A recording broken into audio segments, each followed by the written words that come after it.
قدر کرو ان کی جو تم سے بنا مطلب کی چاہت کرتے ہیں۔ دنیا میں خیال رکھنے والے کم اور تکلیف دینے والے زیادہ ہوتے ہیں۔ جس زبان سے جھوٹ نکلنا بند ہو جائے اس زبان سے نکلی ہوئی ہر دعا قبول ہوتی ہے۔ کسی کے منہ پر بے عزتی کرنا اسے قتل کر دینے کے برابر ہے۔ بعض اوقات دعاؤں سے اللہ اپنے فیصلے نہیں بدلتا، آپ کے دل بدل دیتا ہے اور اپنے فیصلے کے مطابق کر دیتا ہے، کیونکہ وہ بہتر جاننے والا ہے۔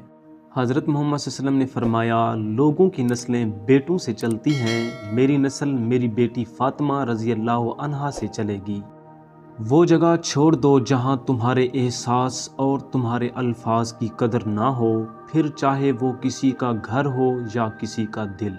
بے وقوف سننے سے پہلے جواب دیتا ہے اور عقل مند سن کر سیکھتا ہے یا مسکرا دیتا ہے۔